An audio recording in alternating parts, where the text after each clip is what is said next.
So those are the things that he brings to the table. I just want to give you an idea. This is the widest gamut you can imagine of candidates for president. But that's what we have. We are very lucky to have that. So without further ado, I'm going to let's see. The first person I want to talk to actually was Howie. Is Howie in the house? Howie's in the house. But before we get started here, we're going to do a sound check. To my candidates, can you all hear us? Yes. This is Dennis Lambert, yes. Hello, Dennis Lambert. Howdy. Ian, can you hear me? Yes, I can hear you. Outstanding. And Sednam, can you hear us? Can you hear me? Sister Sednam.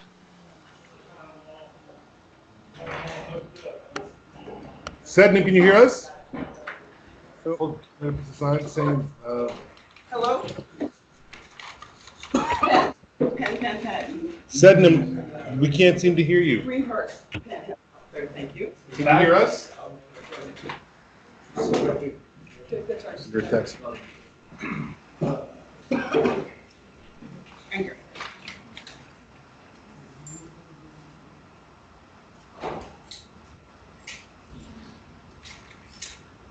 Put it closer to the camera. Oh, I could read it. Put her name. There you go. Or There you go. Sednam, are you there? No. We can hear her. Nothing.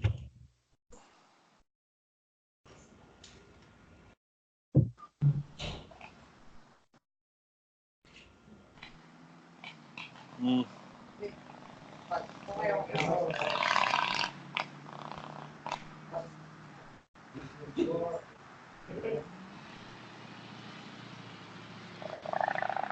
All right. You got to get started. I'm going to call her. Okay. Then I will move on to the first question.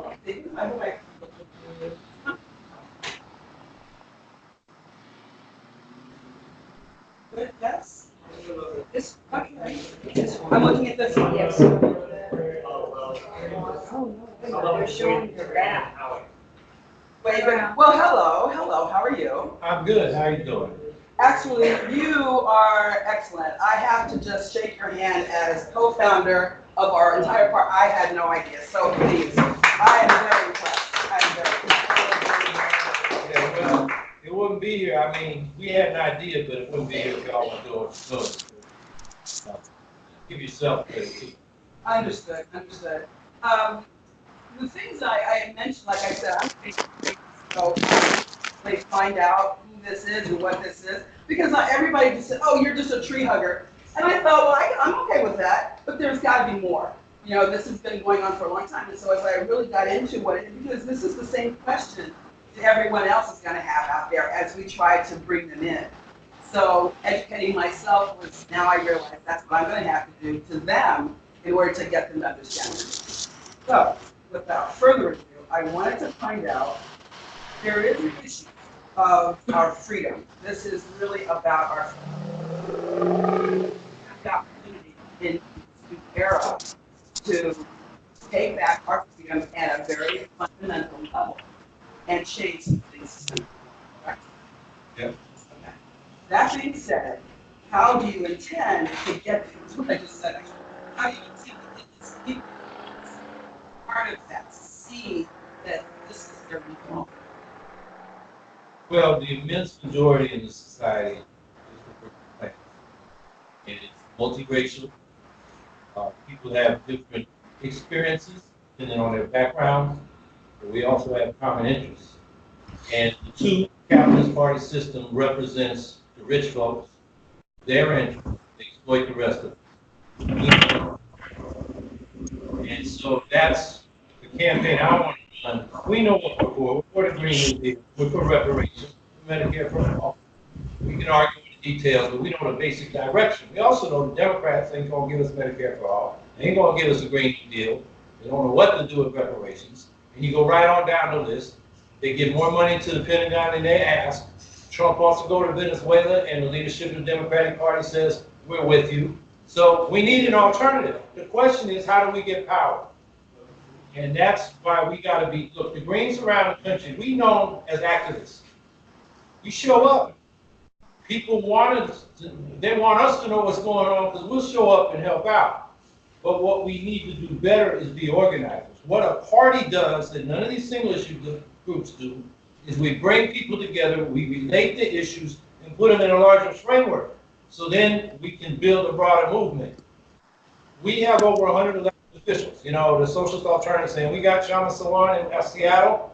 Congratulations, Shama. You got one elected. We got over 100. Was there 500,000 plus elected general government offices in this country? Most of them are local. There are 50 state legislatures, there's Congress and federal government. So instead of 100, we should come out of 2020 with a few thousand. And by 2022, tens of thousands. And build ourselves into a major party. Because what's missing now is not the solutions. We had them when Ralph Nader ran, what the brother raised earlier. You know, Ralph used to say that. We got solutions. The basic problem of politics in this country is what people want doesn't get translated into public policy. Yes. Remember that oligarchy study a few years ago? They looked at the average person and what the elite wanted. And if there was a dispute in Congress, the elite always got what they want.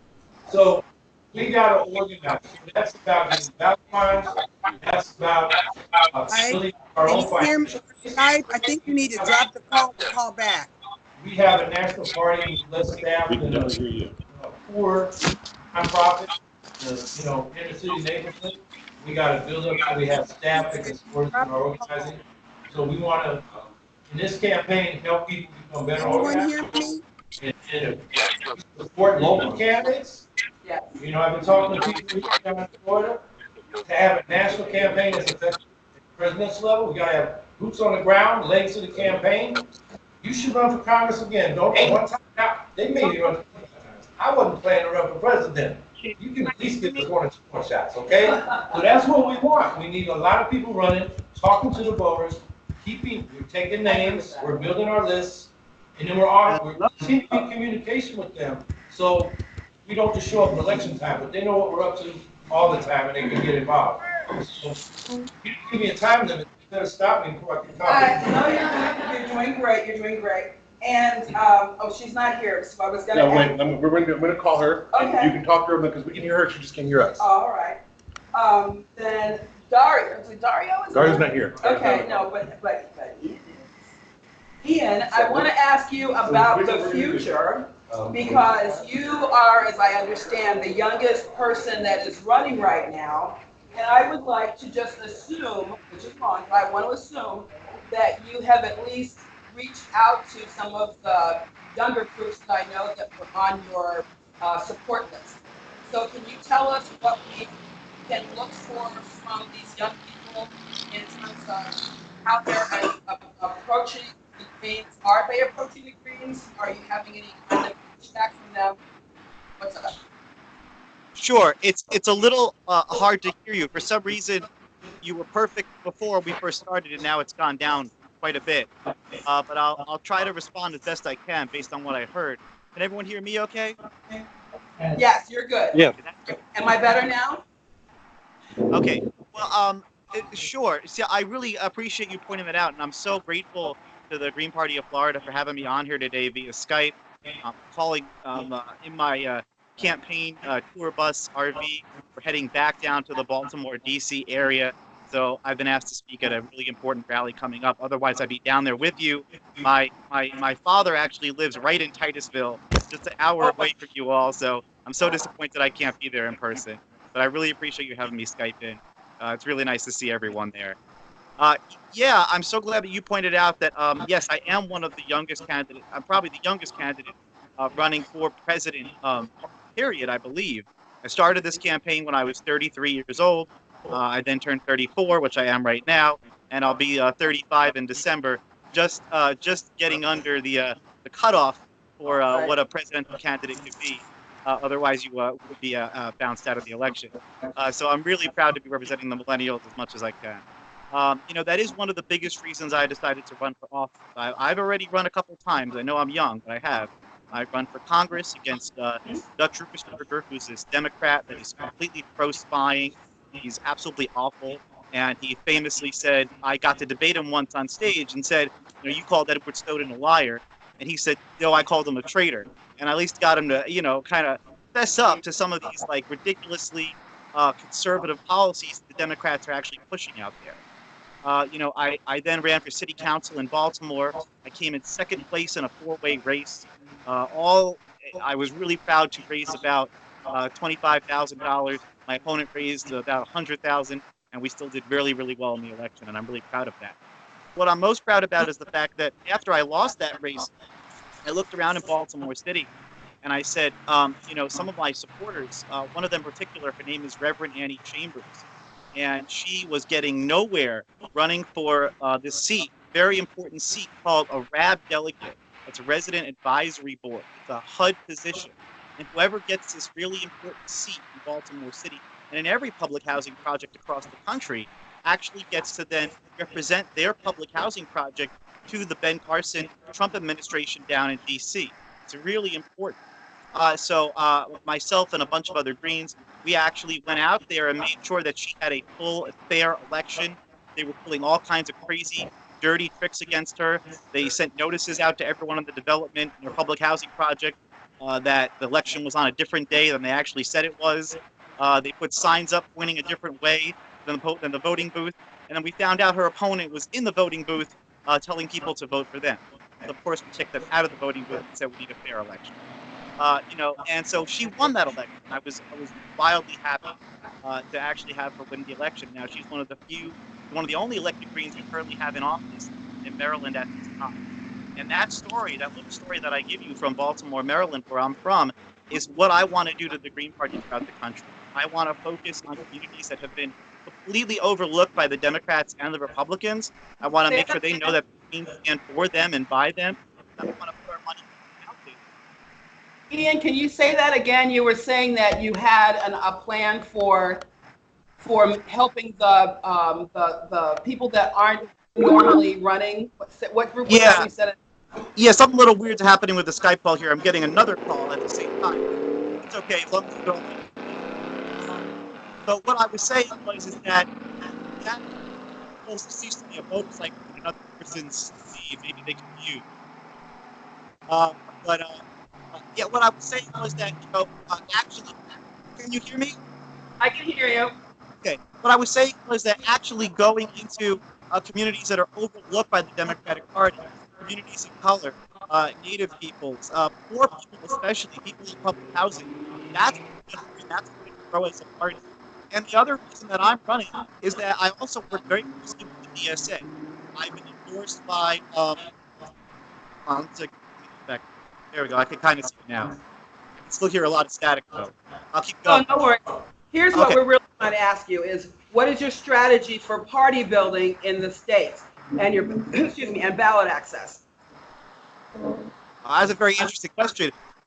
One of the things that I'm really excited about is that I actually worked with the DSA for quite some time. The DSA does endorse some Greens along with some Democrats.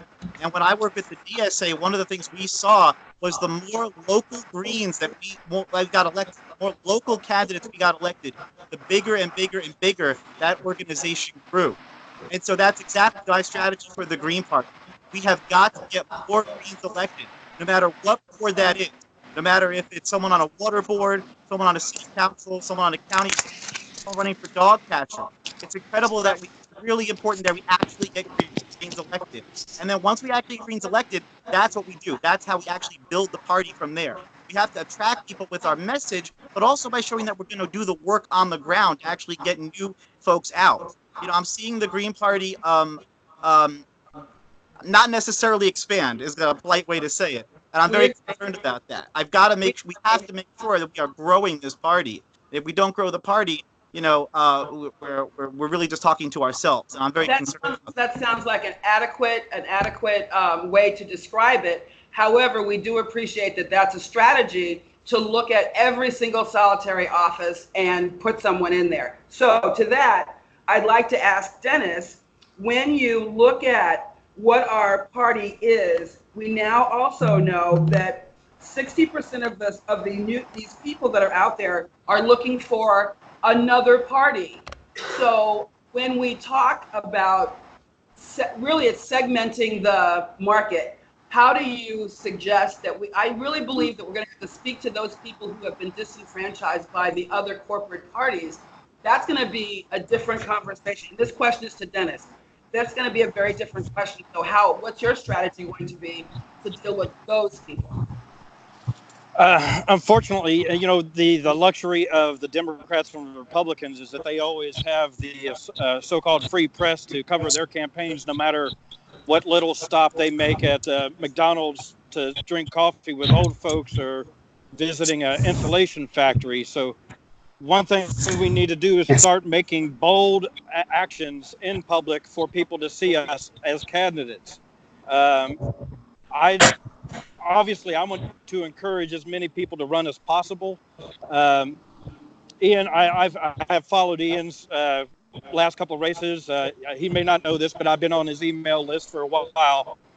I ran in 2010 and 2014 and 2016 for Congress and State House. So I know how hard it is to get the media to cover a campaign.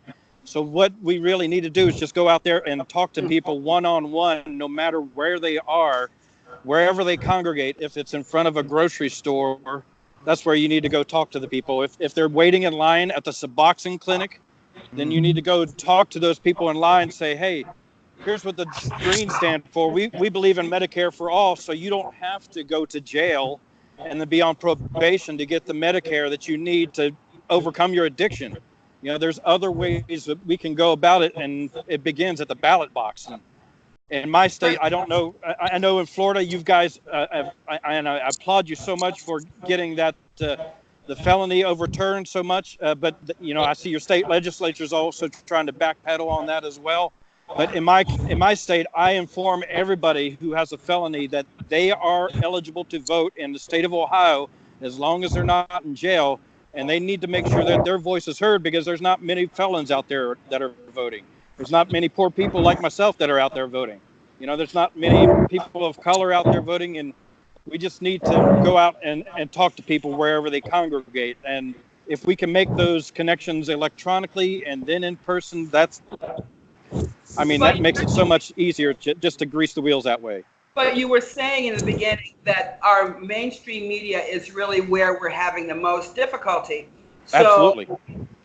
The question that was brought to me for you is, we understand that if I were a member of the mainstream media, he would ask you.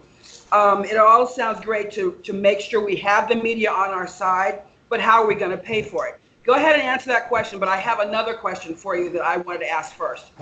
Well, that's the catch-22 that the media usually hits you with, is they're not going to cover your campaign unless you buy ads off of them. So the only way to really get their attention is to show up at the debates where, if you aren't invited, I showed up to one debate, and unfortunately I did not make a big enough scene when I was there to be recognized. But every other debate that I've gone to, it usually ends up either the Democrat or the Republican ends up taking my talking points and using that in their campaign, because we have good ideas. Let me go to the question that I wanted to ask you originally, my own question, and that was, we actually, as Greens, are utilizing networks that are not controlled by the industrial complex. We just had a meeting today at a community center. They don't run that. They don't own that. So our network is actually working. Can I suggest, or how do you feel about looking at these non-networked networks? Somebody just gave me a radio station the other back. Oh, radio station. So there must be many old ads our network out about that.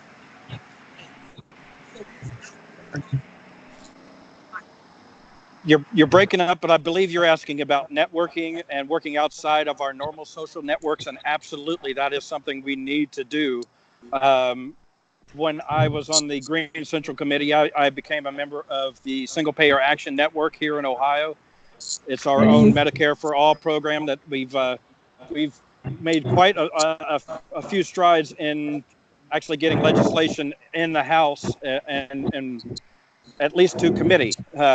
So those connections certainly, but I mean, I am always looking for friends where you might expect foes. You know, I sometimes will listen to Rush Limbaugh to see what he's talking about, just to understand the mentality of the other side, because, you know, really they're not the other side. They just believe that they're against us, but they're for us in so many different areas, especially when it comes to pay equity.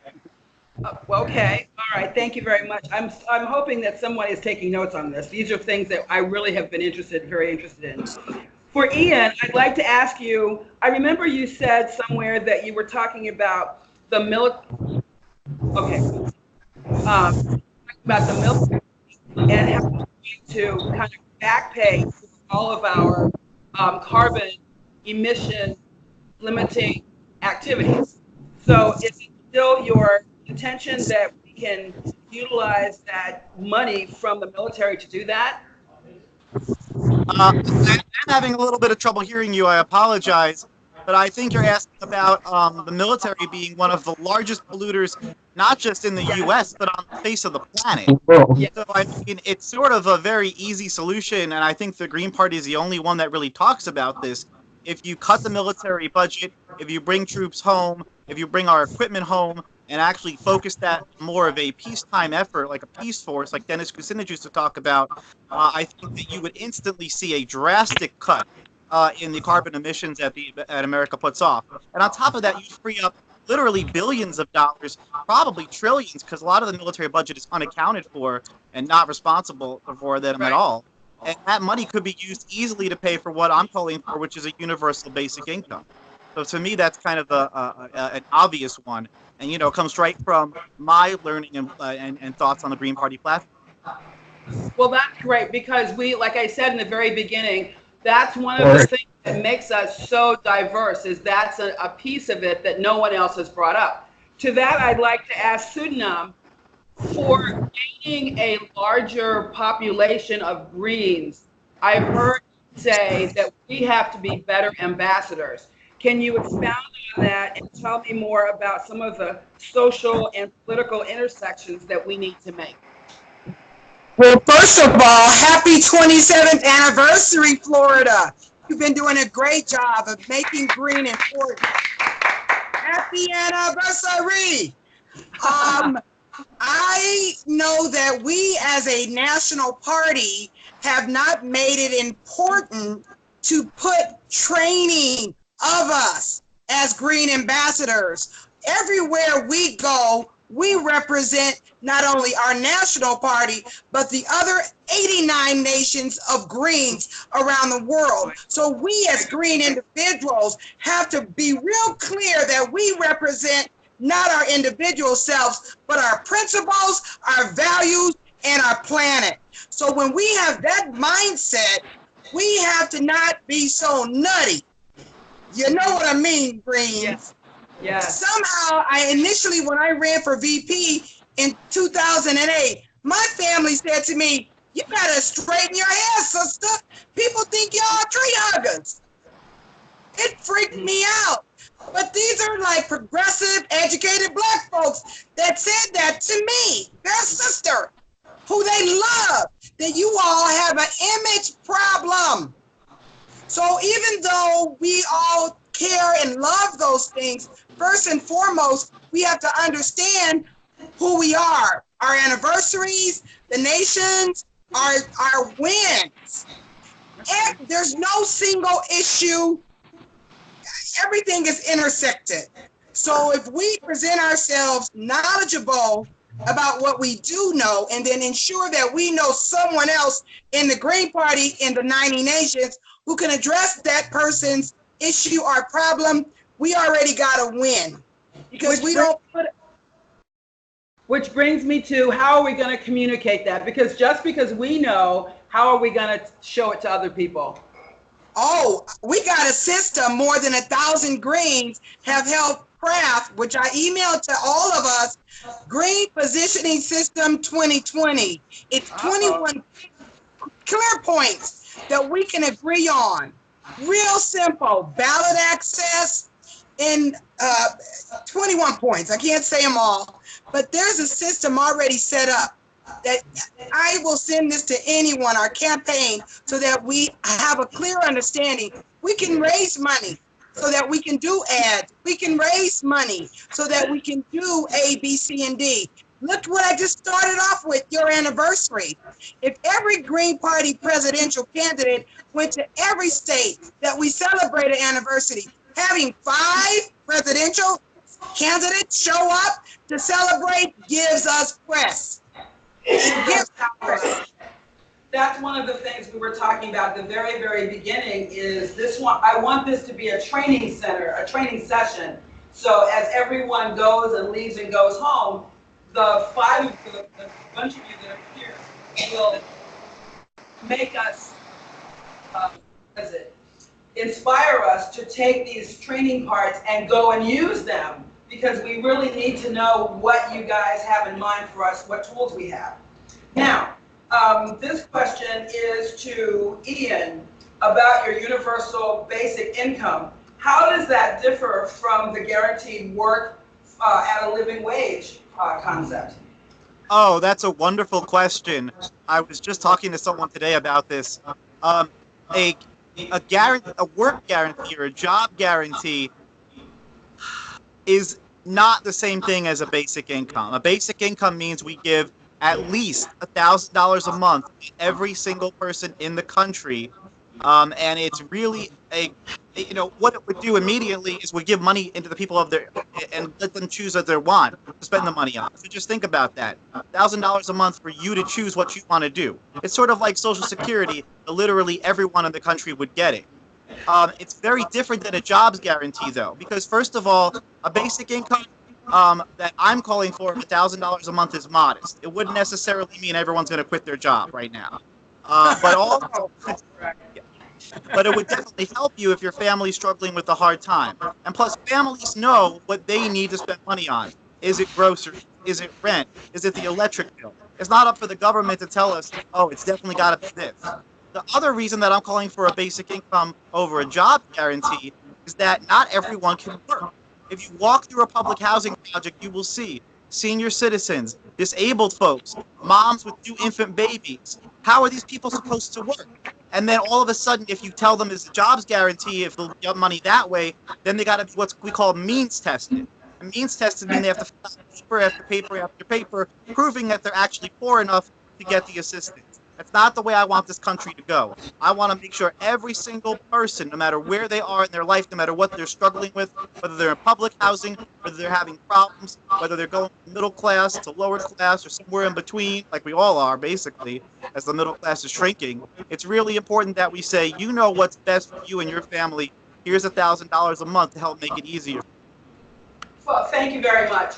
Now, Dennis, we've asked you earlier about the infrastructure, but I'd like to know how you would plan to work the infrastructure. Are you interested in the smart cities concept, where everything is all automated and connected electronically through the Internet of Things and things like that? Is that one of your solutions? Do you propose that as a solution, or is there something else?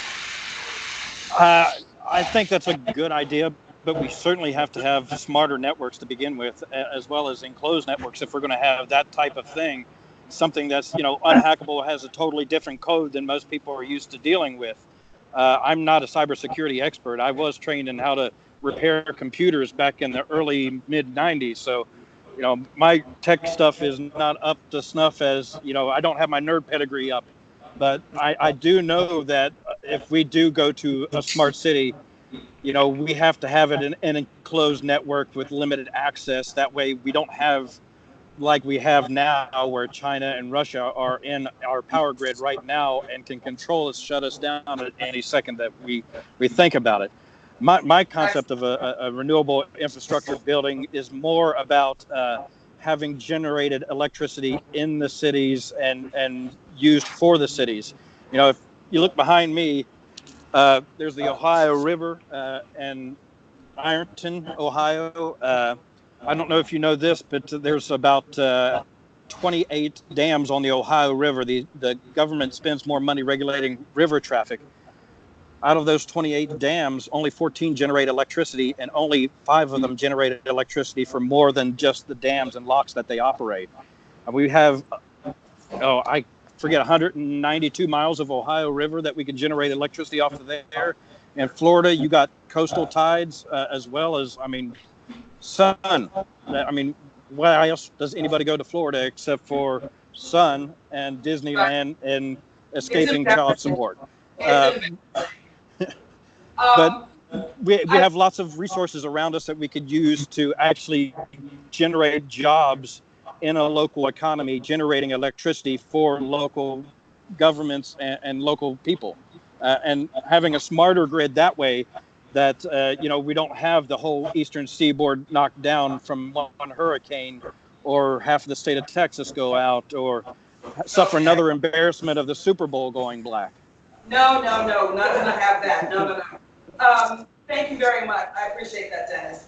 Howie, I've been asked, there is the job guarantee and the idea of the universal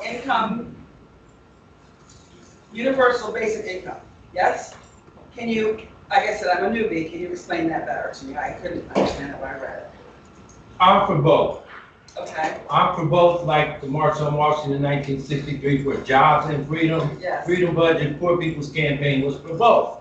The slogan back then was jobs or income now. As Ian pointed out, not everybody can work. They're too young, they're too old, they're sick. They got young children they ought to be taken care of. They got elders they ought to be taken care of. So you've got to have a guaranteed income above poverty. There's different ways of doing that. You can do a basic income rate like Ian talked about. I think that should be in the tax base. So if you're, a rich person, you pay it back in taxes. I think the simpler way is just put it into the tax structure. You fill out your taxes. If you're below the income line, then you get a monthly check until the next year when you fill out your taxes. And that way, even if you're working and you're low wage, you're getting topped up so you get enough money so you can pay your bills. But people that want to work, we have a work ethic in this society. People, they feel like they're pulling their weight. It's a matter of self-esteem as well as making money. And when you're contributing, you learn what you do it well. It's a matter of just being part of society and feeling good about yourself. So I think anybody who wants to work and contribute to our well-being should have the opportunity to do so. So the way I want to do that is like the old Works Progress Administration during the Depression. And that was local communities develop plans. Public services, public works, infrastructure, and things the community needs. And if you're unemployed, you don't go to the unemployment office to get an unemployment check. You go to the employment office. And the jobs are there on the shelf. Federal government provides 90% of the funding. You have local government chip in 10%, so they're not boondoggles. Right. And what they do is what the community is defined they want done.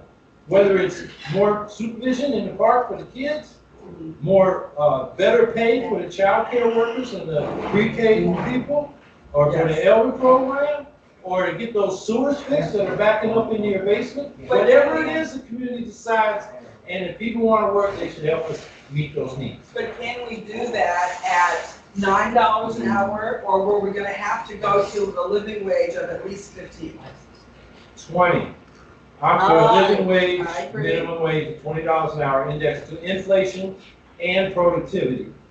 And You that's know the the small businesses are going to say, oh, well, I can't afford that. And you want it for full-time workers, which means I have to pay health care, and I can't afford it. I'm going to have to raise my rates.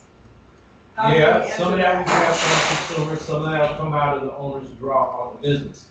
But as Franklin Roosevelt said in the height of the Depression, if you can't afford to pay your workers a living wage so they can pay their bills, maybe you shouldn't be in business.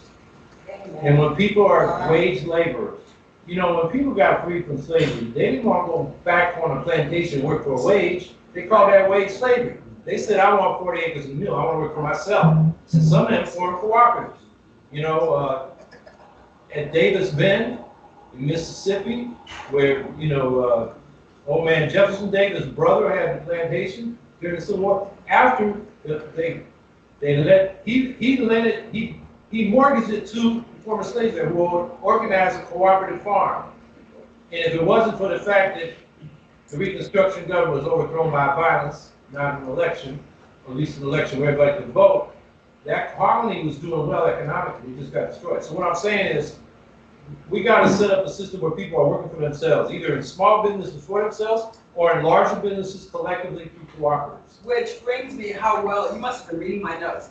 Ian, I'm sorry. I want to ask you, right now I come from the Space Coast, right down the road here, and everybody is asking about the space industry, as though it's going to save us. Well, it may help the economy, but only for us here in Florida, in our area. So as a national plan, I don't think we're going to get space as the big helper. What I do believe, though, and tell me how you feel about this, is the SBA is a non-used asset that really has all of the building parts to build all these small businesses that will be able to start at $20 an hour, have it worked into their budget, have the ability to hire more people, so forth and so on. Do you believe that that would be a very good use of our time as Greens to at least be the person that has those boot camps, or let people know where those boot camps are to start businesses so we can employ more people at the grassroots level? So now, are you still there? I'm here and I'm a little confused because one, I just got, asked two questions. I've been on hold for an hour. So I don't know what has actually taken place and where we're heading. I don't mind speaking about that, but our campaign talks about positioning Green Party. Because on your website in Florida, you only have 7,000, under 8,000 members listed. So I thought that this topic was about strategizing how to grow the Green Party in Florida as well as nationally. So I'm a little confused. Well, let me rephrase the question then, because what I'm saying is a lot of the people would listen to us talk. They all think that we're just a bunch of tree huggers. Let me just put it out there like that. They don't understand that we do understand business. We do understand what it takes to start businesses. We know what it takes to ramp up an economy, and that is small business. We have the asset of the SBA, and no one is using it. So I'm saying, why would you instigate the Greens to utilize the assets that we have to grow our businesses from the grassroots the way we could if we used our own SBA? That would grow our party in terms of the counties, as well as getting candidates to run. Hear, hear.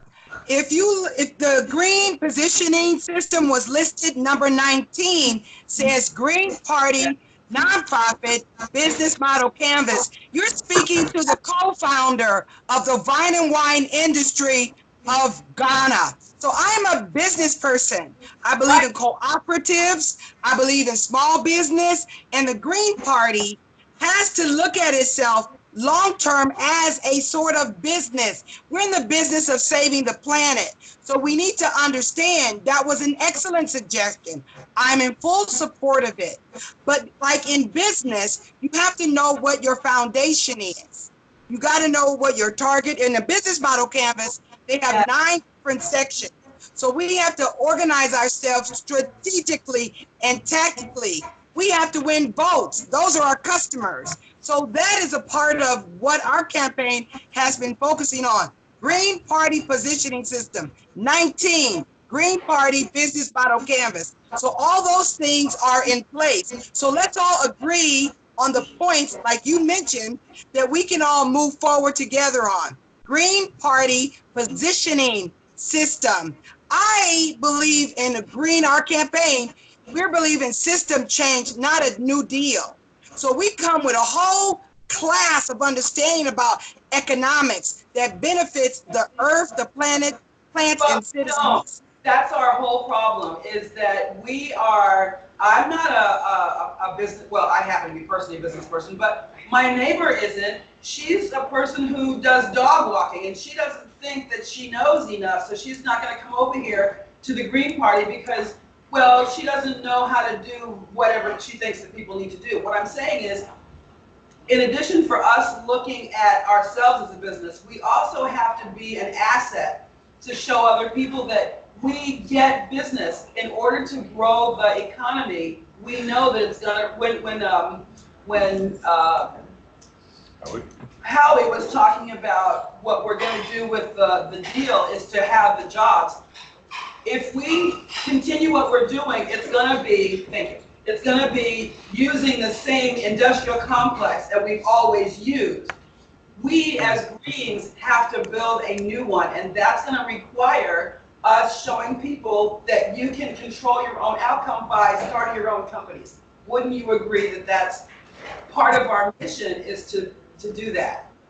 My sister for the third time, yes. And, I mean, I don't know any of why I've said yes 3 times. Okay. One, a system is a system, just like the planet, you know, Earth, moon, sun, stars. Economies have to have value for everything. Capitalism is barbaric. All these industries that use our technology through tax dollar research, they don't pay for that. There's no value added to what they take. Cell phones, everything that's doing great, they use tax dollars, but they don't put a value on the research. So in capitalism, that's what happens. Within a green system change, everything, especially the water, the plants, people have a value. So we need a system change. What you were saying about folks not valuing themselves and what other folks talked about, minimum wage, minimum income, all those things are about changing capitalism. It's a system change. I get it, probably more than anyone, as someone who, look at this. In Africa, there's 19 nations that grow grapes to make wine. There's no Pan-African wine industry. Guess who started it? You did. Me, because I know how to do economic system. But So, is that on your website? Is that on your website? no, we send it to everybody because I'm not trying to claim it. If I have sent it to Steve, I'll send it to anybody because it's a part of development. You see, change takes time. So it's audious. It takes time to read, think, and plan. But we put it up to be a centerpiece workshop at the A&M, the Salem. It wasn't chosen, but guess what? We're gonna do it anyway. Because if you don't understand economics, it's system, because capitalism is a system, but people don't understand it. So we will be doing it. I've sent it to Steve. I'll send it to you. It'll blow you away. Stop. I said yes. So people, see, Here's what I want to say. Thank you. Here's what I want to say. This goes out because, Howie, this question says, given that your changes of being elected president are not great, they're not that big Roosevelt thing, why is it that you're still running? That question I want to ask to Dennis. Dennis, did you hear me? Yes, I did. Can you hear me? So why are you running? That's the question. Why are you running? Because I'm a crazy.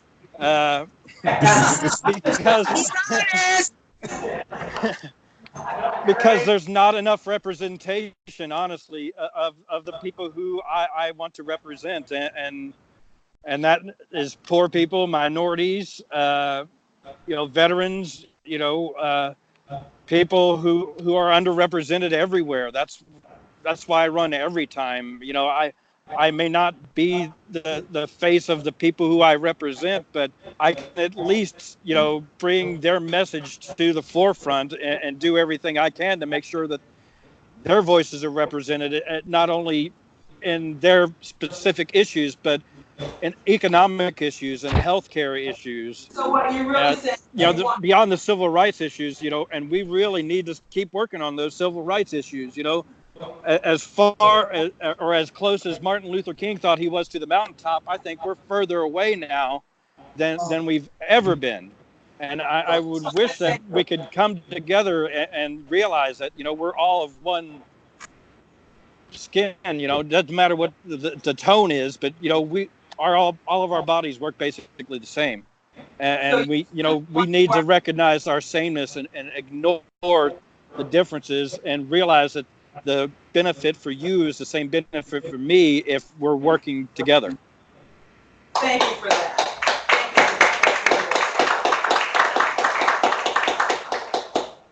What I wanted to say to you is you've done so many great things and people know who you are.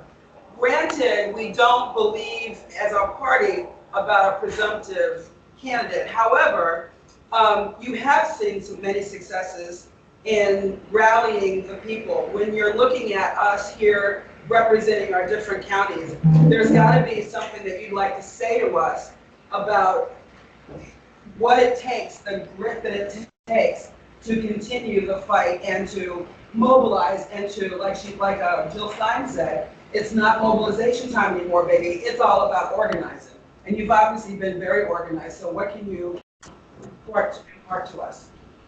I've been involved in movements since the 1960s, and I've been involved in a lot of movements when we started out small. Any Vietnam War movement, real little group of us in 1966. After 10 and 68, everybody said, oh, we'll get all along. Any apartheid movement, after the Soweto massacre of 600 students, we were saying divest and get sanctions against South Africa, and people didn't disagree with us. They just said, they'll never do it. Why should I knock myself out? And then we did some things like a shanty town and spread across the campuses, and Trans-Africa started doing its arrest. And within a year, we overrode Reagan's veto. And that was where a movement just exploded. Any nuclear movement, is involved in that. We started out with 7% opposition to nuclear power. 2 years after our first occupation, we went to town meetings. It was 70%. These were rock-ribbed Republicans in New Hampshire. But you said you attended, you went there, you gave them your physical body. There's something special about that. It wasn't a lot of this. Well, that got their attention, but what really persuaded them is we took a resolution to the town meeting and said, you shouldn't be paying for this thing before it's even operating. It was called construction works in progress.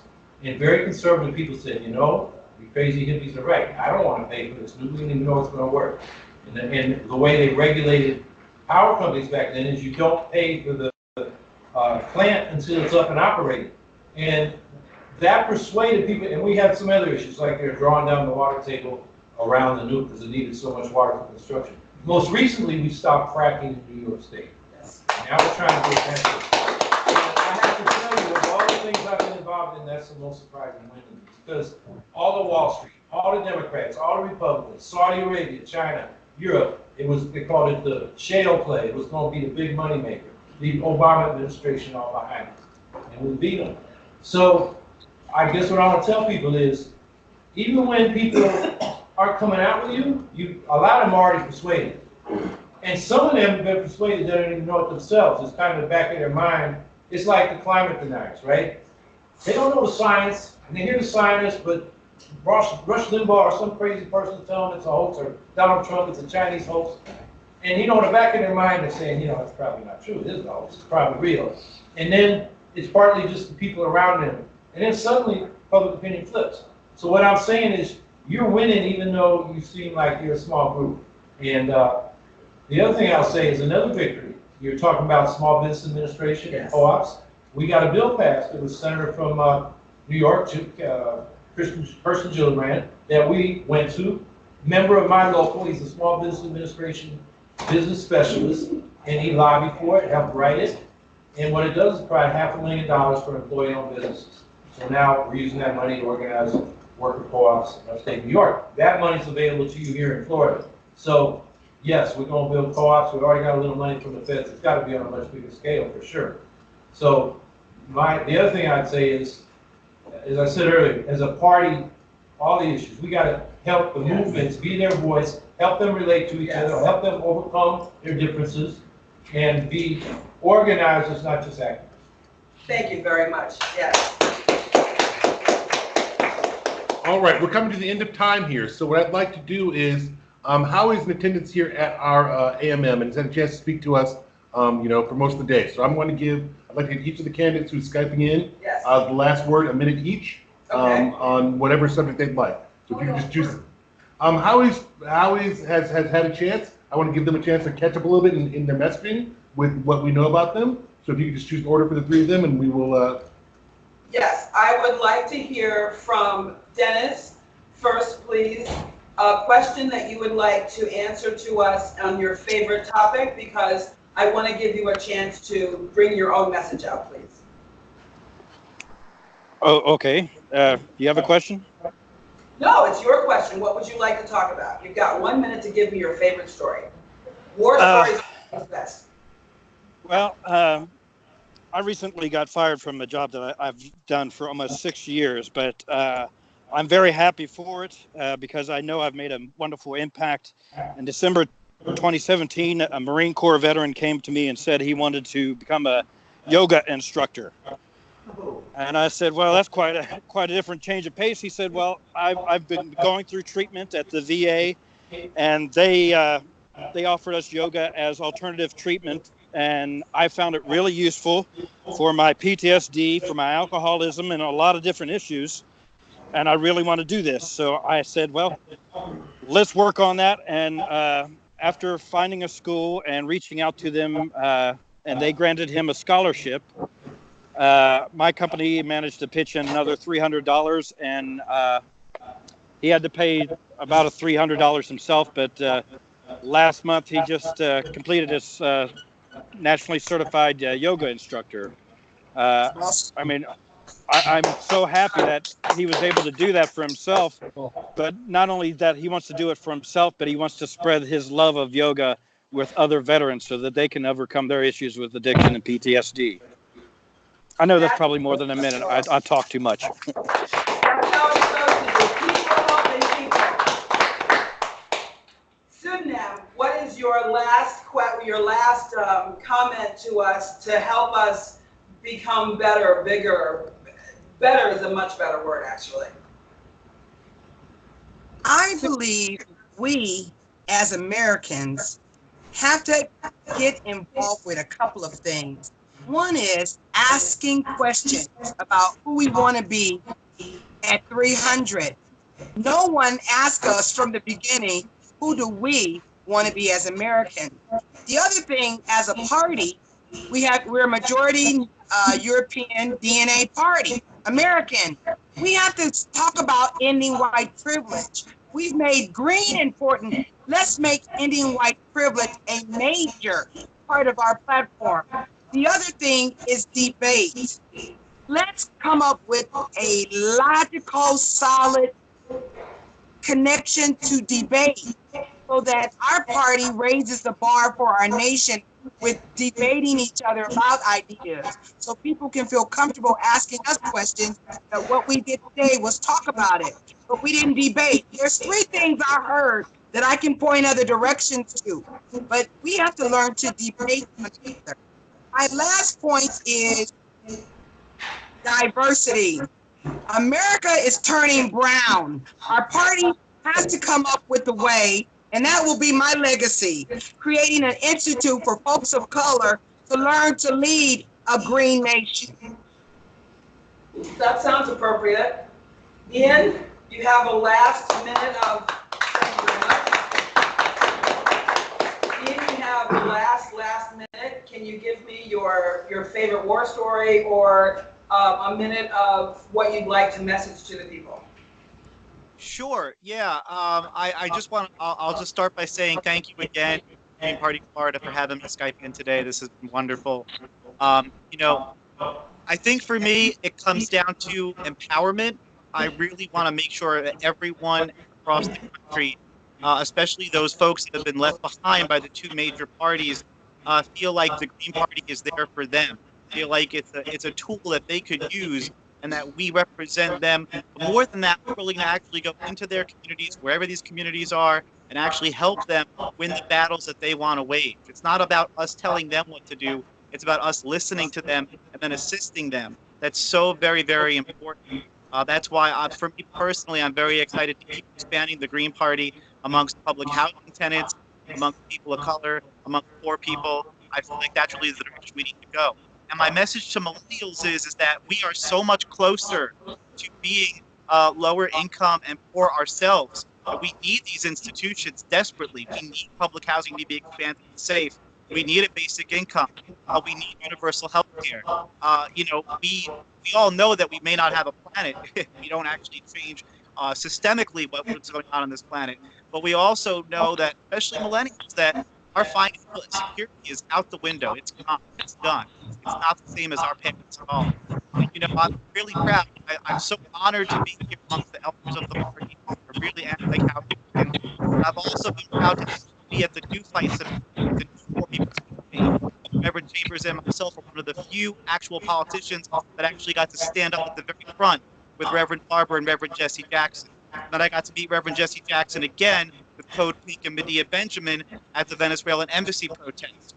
So these are fights that we're standing shoulder to shoulder for, and we could show that new younger millennials are ready to take on the challenge and grow this party bit by bit across the country. And that's what I'm here to do. So thank you so much. Please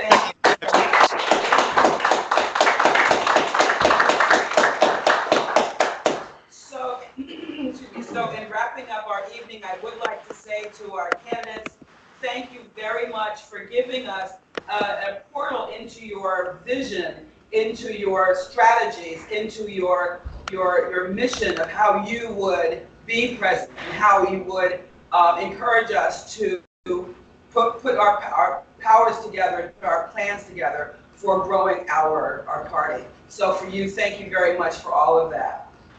Thank you. You're welcome. Is there anything else that we'd like to say? No, once again, from the Green Party of Florida, Robin Harris, co-chair, and Bo Padnu. Thank you for taking out the time to talk with us today and the effort you put in yesterday. And we look forward to seeing a spirited primary and supporting whoever the eventual winner is as we move into 2020. You guys have a great night.